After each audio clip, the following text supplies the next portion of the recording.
जीवन में ज्यादा रिश्ते होना जरूरी नहीं, पर जो रिश्ते हैं उसमें जीवन होना जरूरी है। जिंदगी की हर सुबह कुछ शर्तें लेकर आती है और हर शाम कुछ तजुर्बे देकर जाती है।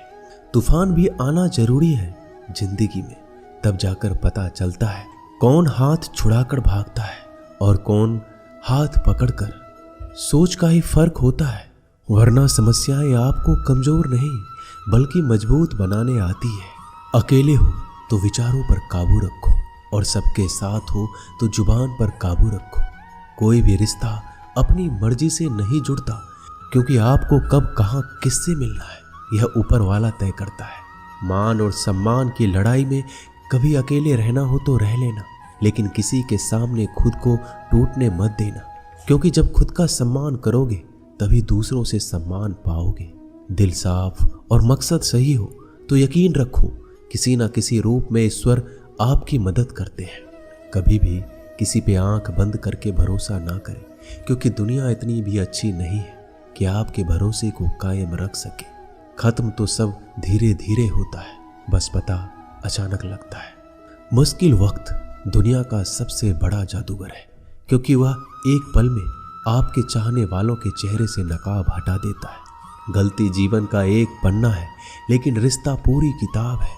जरूरत पड़ने पर गलती का एक पन्ना फाड़ देना, लेकिन एक पन्ने के लिए पूरी किताब को मत खोना। किरण चाहे सूर्य की हो या फिर आशा की, जीवन के सभी अंधकार मिटा देती है। सब्र और सच्चाई एक ऐसी सवारी है जो कभी अपने सवार को गिरने नहीं देती, ना किसी के कदमों में ना किसी के नजरों में।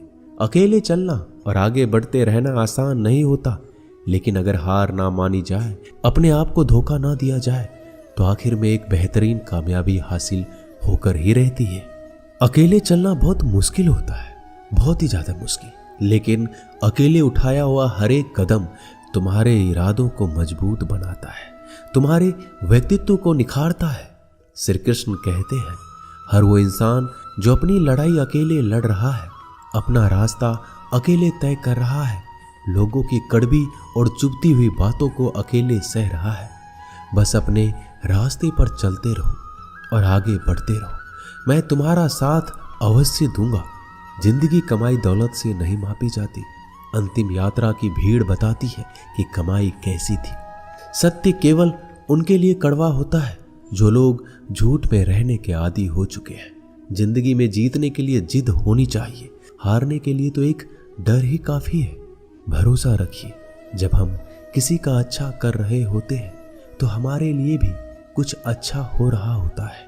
सही फैसला लेना काबिलियत नहीं है, फैसला लेकर उसे सही साबित करना काबिलियत है। जैसे उबलते पानी में परछाई कभी नहीं दिखती, ठीक उसी प्रकार परेशान मन में भी समाधान नहीं दिखते। शांत होकर देखिए, सभी समस्याओं का हल मिल जाएगा। संसार में कोई भी मनुष्य सर्वगुण संपन्न नहीं होता, इसलिए कुछ कमियों को नजरअंदाज कर रिश्ते बनाए रखिए। जब किसी को किसी से रिश्ता खत्म करना होता है तो सबसे पहले वो अपनी जुबान की मिठास खत्म कर देता है। आंखों में नींद बहुत है पर सोना नहीं है, यही समय है कुछ करने का, इसे खोना नहीं है। श्री कृष्ण कहते हैं, ना किसी के अभाव में जियो, ना किसी के प्रभाव में जियो। यह जिंदगी है आपकी, अपने स्वभाव में जियो। रिश्ते को इस तरह से बचा लिया करो, कभी मान जाया करो, कभी मना लिया करो। मौन रहना एक साधना है और सोच समझकर बोलना एक कला। जो व्यक्ति स्पष्ट, साफ और सीधी बात बोलता है, उसकी वाणी तीव्र एवं कठोर जरूर होती है, लेकिन ऐसा व्यक्ति कभी किसी को धोखा नहीं देता। जो प्राप्त है वही पर्याप्त है। इन दो शब्दों में सुख बेहिसाब है। कर्म बहुत ध्यान से कीजिए, क्योंकि ना तो किसी की दुआ खाली जाती है, ना किसी की बद्दुआ। कभी याद रखना कि अगर ये दुनिया भेड़ियों का एक जंगल है तो तुम उन भेड़ियों के राजा हो। कहते हैं कि शिकार की तलाश में निकला भेड़िया उन भेड़ियों से ज्यादा भूखा होता है जिन्होंने अपने शिकार को पा लिया हो। तो तुम्हें बस इसी भेड़िए की तरह बनना है जो अपने शिकार की तलाश में भूखा हो। उसका दिमाग तेजी से काम कर रहा हो कि भूख कैसे मिटाया जाए, और ये भूख है कामयाबी की, दूसरों से कुछ अलग कर दिखाने की भूख, लोगों की निंदा से परेशान होकर रास्ता ना बदलना, क्योंकि सफलता शर्म से नहीं साहस से मिलती है। जीवन में आपको रोकने टोकने वाला कोई है तो उसका एहसान मानिए, क्योंकि जिन बागों में माली नहीं होते वह बाग जल्दी उजड़ जाते हैं। जो लोग मन में उतरते हैं उन्हें संभाल कर रखिए, जो लोग मन से उतरते हैं उनसे संभल कर रहिए। बुद्धिमान लोग कभी इतिहास नहीं रचते, वो तो सिर्फ इतिहास को पढ़ते हैं। इतिहास तो पागल लोग रचते हैं जिन पर दुनिया हंसती है। जिंदगी में इन दो लोगों से हमेशा दूर रहना, एक जो व्यस्त रहने का दिखावा करता है और दूसरा घमंडी, क्योंकि खुद को व्यस्त दिखाने वाला व्यक्ति अपनी मर्जी से बात करेगा और घमंड वाला व्यक्ति अपने मतलब से याद करेगा। किसी को धोखा देकर ये मत समझो कि आप चालाक हो, ये सोचो कि उस इंसान को आप पर विश्वास कितना है। ये इंसान की फितरत है, यदि आप उसका एक बार सहायता ना करो तो वो आपके द्वारा पहले की गई सारी सहायताओं को भूल जाता है। घमंड के अंदर सबसे बुरी बात यह होती है कि वह सामने वाले को कभी महसूस नहीं होने देता कि वह खुद ही गलत है। हमेशा याद रखना कि समस्याओं का कोई आकार नहीं होता, वो तो आपके हल करने की क्षमता के अनुसार बड़ी या छोटी हो जाती है। इंसान को इंसान धोखा नहीं देता, बल्कि वो उम्मीदें देती है जो वो दूसरों से रखता है। जिंदगी में किसी को उतना ही तकलीफ देना जितना कि तुम खुद बर्दाश्त कर सको, क्योंकि तकलीफ देने में बहुत मजा आता है, लेकिन जब खुद के ऊपर आती है तो बहुत रोना आता है। जिंदगी में कोई भी इंसान अपने आप को ऐसे नहीं बदलता। जिंदगी में कुछ ऐसे हादसे हो जाते हैं जो उस इंसान को बदलने पर मजबूर कर देते हैं।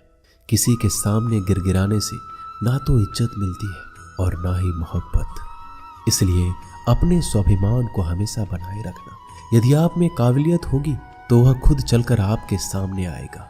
नाराज मत होना कभी ये सोचकर कि काम मेरा और नाम किसी का हो रहा है। यहाँ सदियों से रुई और तेल जलते हैं, लेकिन लोग कहते हैं कि दीपक जल रहा है। यदि आपके सपने बड़े हैं तो फिर आपके संघर्ष कैसे छोटे हो सकते हैं। यदि कोई आपका विश्वास तोड़ता है तो आप उसका धन्यवाद करना, क्योंकि वही आपको सिखाता है कि विश्वास किसी पर बहुत ही सोच समझ कर करना चाहिए। यह इंसान बहुत ही खुदगर्ज है। जब किसी को पसंद करता है तो उसकी बुराई नहीं देखता, और जब किसी को नापसंद करता है तो उसकी अच्छाई नहीं देखता। जो दोगे वही लौट कर आएगा, फिर चाहे वह इज्जत हो या धोखा। दुआ कभी साथ नहीं छोड़ती और बद्दुआ कभी पीछा नहीं छोड़ती। डरिए मत कि हम गलती कर बैठे तो क्या होगा, क्योंकि गलतियों से ही तो सीखोगे। गलतियों से तो खुद का तजुर्बा आएगा। हारेंगे तो सीखेंगे और जीतेंगे तो सिखाएंगे। कई बार लोग कहते हैं कि मेरा तो समय ही खराब चल रहा है, मुझे समझ नहीं आता मैं क्या करूं, कैसे अपने बुरे समय को अच्छे समय में बदलूं। सच तो ये है, आपको एक चीज जो बुरे समय में जरूर करनी चाहिए और बहुत से लोग ये चीज करना छोड़ देते हैं। चलिए इसे समझते हैं इस कहानी के माध्यम से। एक बार एक बहुत ही गरीब किसान था। वह गरीब था, मेहनती था, खुश था। वह रोज सुबह उठकर भगवान से केवल 10 मिनट मंदिर में जाकर भगवान के आगे हाथ जोड़कर प्रार्थना करता था। उस किसान की पत्नी भी हर रोज किसान के साथ मंदिर जाती। प्रार्थना करके वो सारा दिन अपने खेतों में काम करता। उसका जीवन बहुत ही अच्छा चल रहा था। अपनी मेहनत की कमाई से वो कुछ ज़्यादा नहीं कमा पाता था, लेकिन फिर भी जितना कमाता था उसमें से कुछ पैसे लोगों की भलाई में लगा देता था। एक बार उनके गांव में एक बीमारी फैल गई। किसान का इकलौता लड़का बहुत बीमार हो गया। किसान के गांव में इस बीमारी के इलाज के लिए कोई अच्छा डॉक्टर नहीं था। पास के शहर में उस लड़के को ले जाया गया। शहर के इस अस्पताल का इलाज बहुत ही महंगा था। उस बेचारे किसान के लिए अस्पताल की डॉक्टर की फीस, दवाइयों का खर्चा आदि दे पाना बहुत मुश्किल था। किसान दिन प्रतिदिन हिम्मत हारता जा रहा था। एक दिन अस्पताल में बैठे बैठे वो इतना हताश हो गया कि वह जोर जोर से रोने लगा और कहने लगा, पता नहीं किस चीज का बदला ले रहे हैं भगवान। कभी वो खुद को कोसता तो कभी परमात्मा को। पर किसान की बीवी को अटूट विश्वास था परमात्मा पर। परमात्मा उनको इस मुसीबत की घड़ी में मदद करने जरूर आएंगे। पर किसान को आशा की कोई किरण नजर नहीं आ रही थी। अस्पताल की कुछ ही दूरी पर एक मंदिर था। किसान की पत्नी उस मंदिर में हर रोज प्रार्थना करने जाती। पर किसान का दिल नहीं करता प्रार्थना करने को। डॉक्टर ने किसान से कहा उसके बच्चे के इलाज के लिए 10,000 की आवश्यकता है, पर किसान के लिए इतनी बड़ी रकम इकट्ठा कर पाना असंभव था। किसान की पत्नी अब भी मंदिर जाती थी। वो भगवान के आगे हाथ जोड़कर प्रार्थना करती कि उसका पुत्र ठीक हो जाए। एक दिन मंदिर में एक सेठ आया। उसने किसान की पत्नी को कहा कि उसने किसान की बात उस दिन अस्पताल में सुनी जिस दिन किसान रो रहा था। सेठ ने बताया उस दिन सेठ की पत्नी भी अस्पताल में थी। अब वो पूरी तरह से ठीक हो गई है और घर चली गई है। सेठ को बातों ही बातों में पता चल गया कि किसान को 10,000 की आवश्यकता है। तो सेठ ने तुरंत अपने जेब से पैसे निकाल कर देते हुए कहा कि उसके पास इस समय 10,000 ही है और वो रख ले। साथ में सेठ जी ने कागज पर अपना पता लिखते हुए कहा अगर आपको और पैसों की आवश्यकता हो तो बेहिचक मांग लेना। महिला ने उत्तर दिया इस कागज की कोई आवश्यकता नहीं है। वह जानती है कि ये पैसे किसने भिजवाए हैं और जिसने उसे ये पैसे दिए हैं वो परमात्मा उसका हमेशा ख्याल रखेंगे। दोस्तों कहते हैं अटूट विश्वास ये सबसे जरूरी चीज है जो हम लोग अक्सर खो देते हैं अपने बुरे वक्त में। जो उस औरत ने नहीं खोया उसने तो सेठ का पता लिखा हुआ कागज भी नहीं पकड़ा। वह जानती है कि परमात्मा उनके साथ है, श्री कृष्ण सदैव उनके साथ है। श्री कृष्ण कहते हैं जो मेरा ध्यान करते हैं मैं उनको वो प्रदान करता हूँ जो उनके पास नहीं है, और जो उनके पास है मैं उसकी रक्षा करता हूँ। इसलिए बहुत जरूरी है कि हम बुरे वक्त में परमात्मा का साथ ना छोड़ें। दोस्तों ये वीडियो यहीं समाप्त होती है। मैं आशा करता हूँ कि इस वीडियो से आपने बहुत कुछ सीखा होगा। मिलते हैं अगली वीडियो में, तब तक के लिए अपना ख्याल रखिएगा। धन्यवाद। जय श्री कृष्ण।